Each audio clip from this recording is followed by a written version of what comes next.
ओम विष्णवे नमः। ओम लक्ष्मीपते नमः। ओम कृष्णाय नमः। ओम वैकुंठाय नमः। ओम गरुड़ध्वजाय नमः। भगवान श्री हरि के श्री चरणों में नमन करके, वंदन करके, प्रणाम करके, धूप देकर आज के शुभ दिन की शुभ वेला को हम प्रारंभ करते हैं। जय जय श्री हरि, जय जय Shri Hari. First India news Rajasthan के विशेष शो गोलक टिप्स के सभी दर्शकों का मैं राज ज्योतिषी पंडित मुकेश शास्त्री हार्दिक अभिनंदन करता हूँ, स्वागत करता हूँ। आप सभी दर्शकों के ऊपर भगवान श्री हरि का, माँ लक्ष्मी का, माँ बगलामुखी का आशीर्वाद और कृपादृष्टि हमेशा बनी रहे। आप सभी का कल्याण हो। आज आपके पसंदीदा शो गोलक टिप्स में हम बात करेंगे पूर्वजों की याद में किए जाने वाले श्राद्ध से जुड़ी कुछ महत्वपूर्ण बातों के बारे में। साथ में जानेंगे 12 प्रकार के श्राद्धों का महत्व। साथ ही साथ ज़्यादा से ज़्यादा संख्या में आपकी समस्याओं का निःशुल्क लाइव समाधान भी करेंगे। तो जल्दी से अपने फ़ोन उठाइए और कीजिए हमें कॉल। हमारा नंबर आपकी टीवी स्क्रीन पर नीचे की तरफ फ्लैश हो रहा है। तो चलिए शो की शुरुआत करते हैं आज के शुभ सहयोग के साथ में। ग्रह गोचर से जुड़ी जानकारी हो, व्रत उपवास से जुड़ी जानकारी हो, आपकी समस्याओं का निःशुल्क लाइव समाधान करने की बात हो, आपके इस पसंदीदा शो गोलक टिप्स में पिछले 11.5 वर्ष से लगातार किया जा रहा है। चलिए आगे बढ़ते हैं, जानते हैं आज का शुभ सहयोग। दोस्तों, आज गुरुवार का दिन है, दिनांक 18 सितंबर सन 2025। आश्विन मास के कृष्ण पक्ष की आज द्वादशी तिथि रहेगी। आज द्वादशी तिथि का श्राद्ध किया जाएगा। आज सन्यासियों का श्राद्ध किया जाएगा। आज श्राद्ध कर्म का कुतुब मुहूर्त दोपहर 11:56 से दोपहर 12:45 के मध्य में रहेगा। आज श्राद्ध कर्म का अपराह्न मुहूर्त दोपहर 1:34 से दोपहर 4:01 तक रहेगा। जानते हैं आज का राहु काल का समय। आज दोपहर 1:53 से दोपहर 3:24 तक राहु काल का समय रहेगा। इस समय के मध्य में किसी भी तरह के नए कार्य को प्रारंभ नहीं करना चाहिए। जानते हैं आज का दिशाशूल। गुरुवार को आपके शहर से दक्षिण दिशा में दिशाशूल रहता है। तो यदि आज आप अपने शहर से दक्षिण दिशा की तरफ यात्रा प्रारंभ कर रहे हैं तो इस यात्रा को सफल बनाने के लिए घर से निकलते समय थोड़ा सा दही खाकर निकलेगा। आपकी यात्रा निर्विघ्न रूप से संपन्न होगी। जानते हैं आज के शुभ चौगड़िया मुहूर्त। आज सूर्योदय से प्रातःकाल 7:45 तक शुभ का चौगड़िया मुहूर्त रहेगा। पूर्वाह्न 10:49 से दोपहर 1:53 तक चर लाभ का चौगड़िया मुहूर्त रहेगा। अभिजीत मुहूर्त दोपहर 11:56 से दोपहर 12:45 के मध्य में रहेगा। आप सभी दर्शक इसका ध्यान रखिएगा, लाभ उठाइएगा। दोस्तों, आइए आज बात करते हैं श्राद्ध पक्ष के बारे में। आमतौर पर आप सभी जन एक या दो तरह के श्राद्ध के बारे में जानते होंगे।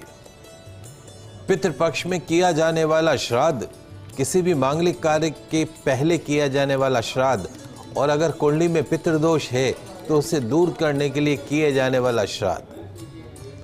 लेकिन हमारे धर्म ग्रंथ बताते हैं कि श्राद्ध 2 या 3 नहीं बल्कि पूरे 12 तरीके के होते हैं। आइए विस्तार से जानते हैं 12 श्राद्धों के महत्व के बारे में। तो जल्दी से कागज कलम लेकर बैठ जाइए, लिखते जाइए, समझते जाइए।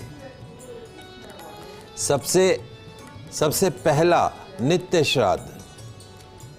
सबसे पहला नित्य श्राद्ध।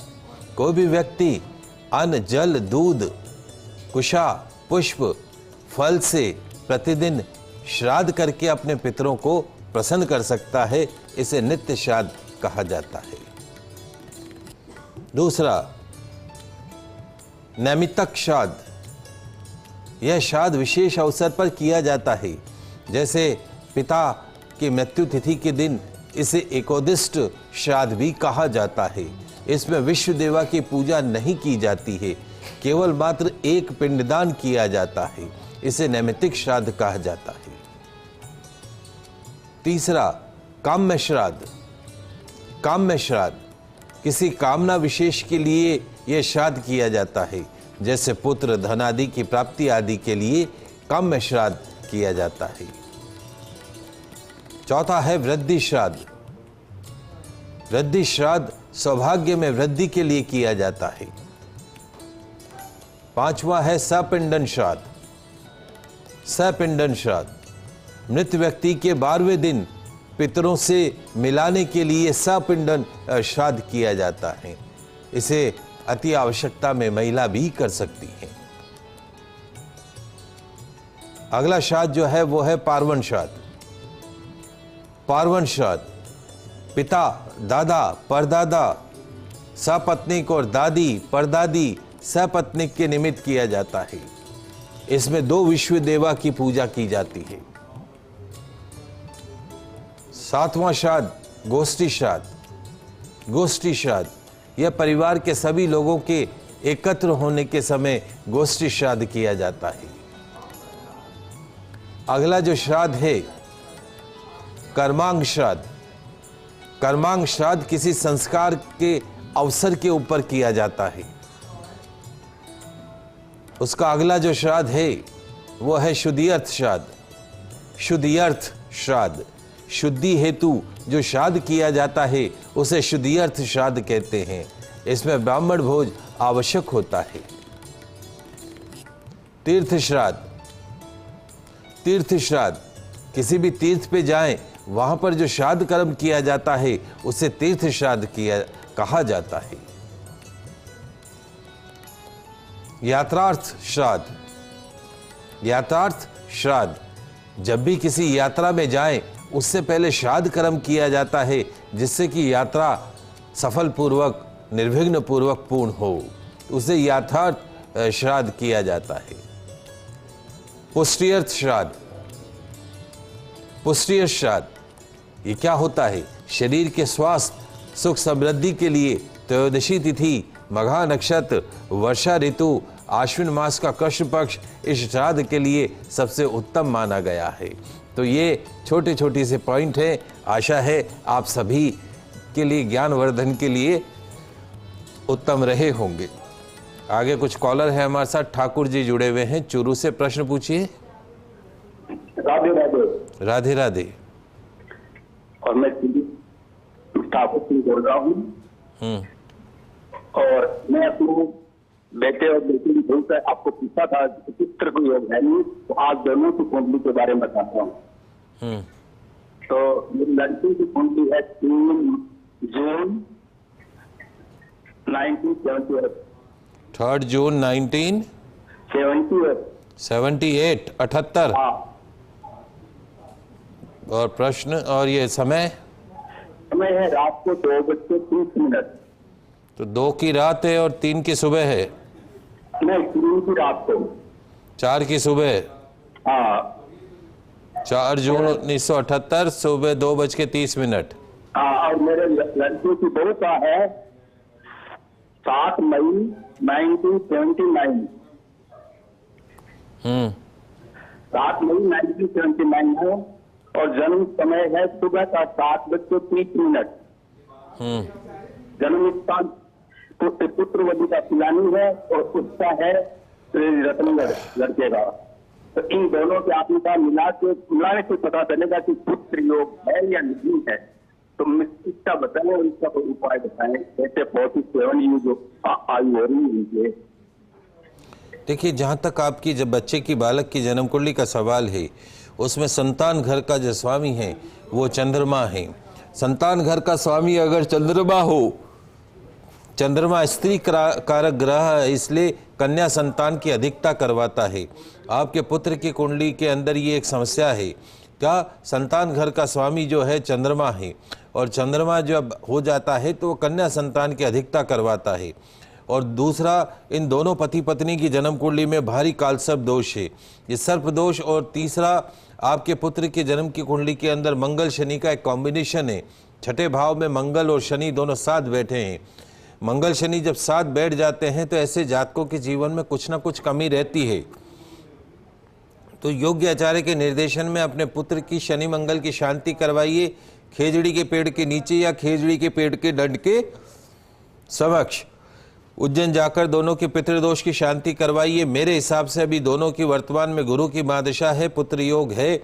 अगर एक कोशिश करते हैं, चांस लेते हैं तो डेफिनेटली पुत्र संतान के योग इनके बनते हैं, इसमें कतई कोई दो राय नहीं है। और उज्जैन जाकर पितृदोष की भी शांति कराएं और उसके साथ साथ में जो है वो अपने को ये कालसर्प दोष की भी शांति करवानी है। आपके बेटे की कुंडली के अंदर जो है चूंकि चंद्रमा उसका भाव है, इस वजह से कहीं ना कहीं पुत्री संतान की अधिकता करवाता है, पुरुष संतान में कमी करवाता है। तो उसका निवारण करेंगे तो निश्चित तौर पर लाभ प्राप्त होगा। एक और कॉलर है रमेश जोधपुर से, प्रश्न पूछें। वो जी प्रणाम। खुश रहिए। 26/7/2000। हाँ 26/7/2000। 26/7/2000 सुबह के 2:55। सुबह के 2:55। 2:55 या 9:55? 2:55। 2:55। प्रश्न क्या है? वो जी वे बच्ची नर्सिंग का एग्जाम दे उसका हो नहीं रहा सिलेक्शन, तो क्या दूसरी और ट्राई करें या इसी नर्सिंग में रहने दें? क्या चीज? बच्ची के नर्सिंग का एग्जाम है, सिलेक्शन नहीं हो रहा है। सिलेक्शन नहीं हो रहा है? हाँ गुरु जी। तो नहीं तो दूसरा करें या इसी नर्सिंग में रहने दें? वो आपने जो उपाय बताया उपाय भी कर रही हो। बस इसकी एक बार वहां उज्जैन ले जाकर कालसर्प दोष की शांति करा के आओ। 18 साल की राहु की महादशा इसको चल रही है। कालसर्प दोष होता है तो ऐसे जातकों के जीवन में कोई भी काम सीधा नहीं होता है, हर काम में अड़चन आना, रुकावट आना, ये सब होता है। मेरे हिसाब से तो कहीं चेंज कराने की जरूरत नहीं है। अगला 2026 इस बच्ची के जीवन का टर्निंग ईयर साबित होगा। नेक्स्ट ईयर इसको जो भी कंपटीशन, जो भी एग्जाम दे रही है उसमें निश्चित तौर पे इसको सफलता प्राप्त होगी। एक सफ़ेद मूंगा इसको पहना के रखना है, लाल मूंगा नहीं, सफ़ेद मूंगा इसको इंडेक्स फिंगर के अंदर पहनाना है, चांदी के अंदर, चांदी पहना के रखिएगा। कालसर्प दोष की शांति कराइए। एक राहु का गोमेद रत्न मध्यमा उंगली के अंदर धारण करवा दीजिए, निश्चित तौर पर लाभ प्राप्त होगा। बात कर रहे हैं श्राद्ध पक्ष से जुड़ी कुछ महत्वपूर्ण बातों के बारे में। कितने तरह के श्राद्ध होते हैं वो मैंने आपको बताया। अब श्राद्ध पक्ष से जुड़ी कुछ 26 बातें हैं जो मैं आपको बताने जा रहा हूं। लिख लीजिएगा, समझ लीजिएगा। पूर्वजों को याद करने के साथ साथ श्रद्धा के साथ पिंड दान करने की परंपरा पौराणिक और प्राचीन होने के कारण अपने पितरों के प्रति अगाध आस्था और श्रद्धा का एक ऐसा संगम है जिसे हर कोई अपने जीवन में उतारना चाहता है, देना चाहता है। माता पिता आदि पारिवारिक जो पूर्वज हैं, उनके मृत्यु के पश्चात उनकी आत्मा की तृप्ति के लिए श्रद्धा पूर्वक किए जाने वाले पिंडदान और कर्म को पितृ श्राद्ध कहते हैं। श्रद्धा इदम श्राद्धम, यानी जो श्रद्धा से किया जाए, उसे अंतकरण से कर्मित किया जाए, वह प्रेत और पितरों के लिए, उनकी आत्मा के लिए श्राद्ध है, जिससे आस्था के साथ पूर्वजों के प्रति निष्ठा का समावेश हो। तो आज हम आपको श्राद्ध से जुड़ी 26 बातें बताने जा रहे हैं। लिख लीजिए, समझ लीजिएगा। श्राद्ध कर्म में गौ माता का घी, श्राद्ध कर्म में गौ माता के दूध से बना हुआ घी, दूध या दही ही काम में लेना चाहिए। ये ध्यान रखें, गौ माता को बच्चा हुए 10 दिन से अधिक हो चुके हों, ऐसी गौ माता का दूध ही काम में लेना चाहिए। 10 दिन के अंदर बछड़े को जन्म देने वाली, जो जिसको अभी 10 दिन भी नहीं हुए हों, ऐसी गाय के दूध का प्रयोग श्राद्ध कर्म में कभी भी नहीं करना चाहिए। श्राद्ध कर्म में चांदी के बर्तनों का उपयोग व दान पुण्यदायक माना गया है, राक्षसों का नाश करने वाला माना गया है। पितरों के लिए चांदी के बर्तन में सिर्फ जल देने से ही वो अक्षय तृप्तिकारक हो जाता है। तो पितरों के लिए अर्घ देने के लिए, पिंड दान देने के लिए भोजन के बर्तन भी चांदी के हों तो सर्वश्रेष्ठ माना जाता है, पितर प्रसन्न होते हैं। श्राद्ध में ब्राह्मण को भोजन करवाते समय परोसने के बर्तन दोनों हाथों से पकड़कर लाने चाहिए। एक हाथ से पकड़कर लाए गए जो पात्र है, अन्न का जो पात्र है, उसमें परोसा हुआ जो भोजन है वो राक्षस छीन लेते हैं। ब्राह्मण को भोजन हमेशा मौन रहकर करना चाहिए, व्यंजनों की प्रशंसा किए बगैर करना चाहिए। क्योंकि पितर जब तक भोजन ग्रहण करते हैं तब तक ब्राह्मण मौन रहकर भोजन करे, उसके पश्चात व्यंजन की प्रशंसा करे। जो पितृ शस्त्र आदि से मारे गए हों उनका श्राद्ध मुख्य तिथि के अतिरिक्त चतुर्दशी तिथि को भी करना चाहिए। इससे उनकी आत्मा को शांति मिलती है, मोक्ष का मार्ग प्रशस्त होता है। श्राद्ध हमेशा गुप्त रूप से करना चाहिए। पिंड दान पर साधारण या नीच मनुष्यों की दृष्टि पड़ने से वो पिंड जो है वो पितरों तक नहीं पहुंचता है। श्राद्ध में ब्राह्मण को भोजन करवाना आवश्यक है। जो व्यक्ति बिना ब्राह्मण के श्राद्ध कर्म करता हो उसके घर में पितर भोजन नहीं करते हैं, शाप देकर लौट जाते हैं। ब्राह्मणहीन श्राद्ध से मनुष्य महापापी होता है। ये श्राद्ध शास्त्र में पूरा लिखा है। ऐसे नहीं कि हम ब्राह्मण हैं तो हम कह रहे हैं कि भैया हमें भोजन कराओ, लेकिन श्राद्ध पक्ष में ब्राह्मण भोजन अति आवश्यक है। आप इस बात को समझिए। अब आप कहेंगे कि महाराज ब्राह्मण नहीं मिलते हैं, तो कोई बात नहीं, ब्राह्मण उपलब्ध नहीं हो तो श्राद्ध की जो थाली है वो टिफिन में भर के पास में जो भी मंदिर हो वहाँ जो ब्राह्मण सेवा करता हो वहाँ पर देकर आ जाइए, और कोई नहीं मिले तो गौ माता को खिला दीजिए। श्राद्ध में जौ, कांगनी, मटर, सरसों का उपयोग शिष्ट रहता है। तिल की मात्रा अधिक होने पर श्राद्ध अक्षय हो जाता है। वास्तव में तिल पिशाचों से श्राद्ध की रक्षा करते हैं और कुशा राक्षसों से बचाती है। दूसरों की भूमि पर कभी भी श्राद्ध नहीं करना चाहिए। वन, पर्वत, पुण्य तीर्थ, मंदिर दूसरों की भूमि नहीं कहलाती है, क्योंकि वहां किसी का स्वामित्व नहीं होता है। ऐसे स्थानों पर श्राद्ध किया जाता है। चाहे मनुष्य देव कार्य में ब्राह्मण का चयन करते समय न सोचे, लेकिन पितृ कार्य में योग्य ब्राह्मण का ही चयन करना चाहिए। श्राद्ध में पितरों की तृप्ति ब्राह्मण के द्वारा ही होती है और ब्राह्मण योग्य होना चाहिए। जो व्यक्ति किसी कारणवश एक ही नगर में रहने वाली अपनी बहन, जमाई और भाणेज को श्राद्ध में भोजन नहीं कराता है, उसके यहाँ पितर के साथ साथ देवता भी अन्न ग्रहण नहीं करते हैं। तो आपके घर, आपके शहर में मान लीजिए आज श्राद्ध है, तो आपकी बहन अगर वहाँ रहती है तो बुलाइए, जवाई को बुलाइए, और भानेज को खिलाने का तो बहुत बड़ा पुण्य मिलता है। तभी जाके आपका श्राद्ध संपूर्ण होता है। श्राद्ध करते समय यदि कोई भिखारी आ जाए, भिक्षुक आ जाए, दरिद्र नारायण आ जाए, आदर पूर्वक भोजन करवाना चाहिए। जो व्यक्ति ऐसे समय में घर आए याचक को भगा देता है, उसका श्राद्ध कर्म पूर्ण नहीं माना जाता है, उसका फल भी नष्ट हो जाता है। शुक्ल पक्ष में रात्रि में एक ही दिन में जब 2 तिथियों का योग हो रहा हो, अपने जन्मदिन पर कभी श्राद्ध नहीं करना चाहिए। सायकाल का समय राक्षसों के लिए होता है, अतः शाम के समय भी श्राद्ध कर्म नहीं करना चाहिए। श्राद्ध में प्रसन्न पितृगण मनुष्यों को पुत्र, धन, विद्या, आयु, आरोग्य, लौकिक सुख, मोक्ष और स्वर्ग प्रदान करते हैं। श्राद्ध के लिए शुक्ल पक्ष की अपेक्षा कृष्ण पक्ष श्रेष्ठ माना गया है। रात्रि को राक्षसी समय रहता है, अतः रात में श्राद्ध कर्म नहीं करना चाहिए। दोनों संध्याओं के समय भी श्राद्ध कर्म नहीं करना चाहिए। दिन के 8वें मुहूर्त, जिसे हम कुतुब काल कहते हैं, वो पितरों के लिए दिया गया दान उस समय अक्षय होता है। श्राद्ध में कुछ चीजें महत्वपूर्ण बताई गई हैं, जैसे गंगा जल, दूध, शहद, दोहित्र, कुश और तिल। केले के पत्ते पर श्राद्ध भोजन निषेध माना गया है। सोने, चांदी, कांसे, तांबे के पात्र उत्तम बताए गए हैं। पत्तल भी उपयोग की जा सकती है। तुलसी से पितृगण प्रसन्न होते हैं, ऐसी धार्मिक मान्यता है। पितृगण गरुड़ पर सवार होकर विष्णु लोक को चले जाते हैं। तुलसी से पिंड की पूजा करने से पितर जो है वो प्रलय काल तक संतुष्ट रहते हैं।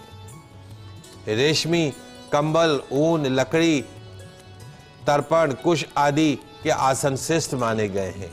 आसन में लोहा किसी भी रूप में प्रयुक्त नहीं होना चाहिए।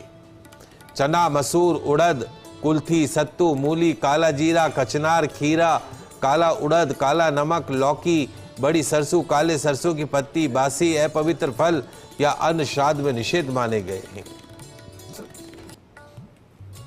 भविष्य पुराण के अनुसार श्राद्ध 12 प्रकार के होते हैं। नित्य श्राद्ध, नैमित्तिक श्राद्ध, काम्य श्राद्ध, वृद्धि श्राद्ध, सपिंडन श्राद्ध, पार्वण श्राद्ध, गोष्ठी श्राद्ध, सुधीयत श्राद्ध, कर्मांग श्राद्ध, देविक श्राद्ध, यात्रार्थ श्राद्ध और पुष्ट्यर्थ श्राद्ध। श्राद्ध के जो प्रमुख अंग बताए गए हैं, तर्पण, इसमें दूध, तिल, कुशा, पुष्प, गंध मिश्रित जल से पितरों के निमित्त अंगूठे की तरफ से जल दिया जाता है, इसे तर्पण कहा जाता है।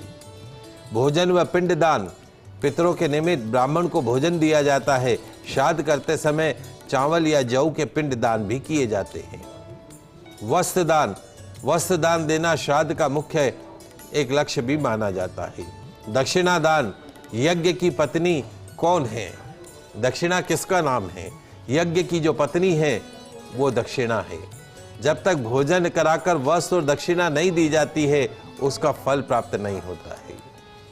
श्राद्ध तिथि के पूर्व ही यथाशक्ति विद्वान ब्राह्मणों को भोजन के लिए आमंत्रण करें। ब्राह्मणों को दक्षिण दिशा में बैठाना चाहिए। पितरों की पसंद का भोजन दूध, दही, घी, शहद के साथ अन्न से बनाए गए पकवान जैसे खीर आदि बनाए जाते हैं। ब्राह्मण को भोजन कराने का विशेष ध्यान रखें। तैयार भोजन में से गौ माता का, कुत्ते का, कौवे का, देवताओं का, चींटी के लिए थोड़ा सा भाग अवश्य निकालिए। इसके पश्चात हाथ में जल, अक्षत यानी चावल, चंदन, पुष्प, तिल लेकर ब्राह्मणों से संकल्प अवश्य करवाइए। कुत्ते और कौवे के निमित्त निकाला भोजन कुत्ते और कौवों को ही कराए, किंतु देवता और चींटी का भोजन गौ माता को करा सकते हैं। उसके बाद ही ब्राह्मण को भोजन कराए। पूरी तृप्ति से भोजन कराने के पश्चात ब्राह्मणों के मस्तक पर तिलक लगाकर यथाशक्ति वस्त्र, अन्न, धन, दक्षिणा दान देकर आशीर्वाद प्राप्त करें। ब्राह्मण को भोजन के पश्चात घर के मुख्य द्वार तक पूरे सम्मान के साथ विदा करके आए। ब्राह्मण के साथ साथ पितृ लोग भी चलते हैं। भोजन के पश्चात परिजनों, दोस्तों और रिश्तेदारों को भोजन कराइए। पिता का श्राद्ध पुत्र को ही करना चाहिए। पुत्र के ना होने पर पत्नी श्राद्ध कर सकती है। पत्नी के ना होने पर सगा भाई, उसके भी अभाव में सपिंडों को यानी परिवार को श्राद्ध करना चाहिए। एक से अधिक पुत्र होने पर सबसे बड़ा पुत्र श्राद्ध कर्म करे या सबसे छोटा श्राद्ध कर्म करे। छोटी छोटी सी बातें हैं, आप सभी इसका ध्यान रखिएगा। तो आज के लाइव एपिसोड में बस इतना ही। कल नई जानकारी के साथ फिर मिलेंगे। तब तक के लिए मुझे दीजिए इजाज़त। खुश रहिए, अपना ख्याल रखिए। जय श्री कृष्णा, जय माता की, जय श्री हरि। देखते रहिए आपका पसंदीदा news channel first India news channel Rajasthan.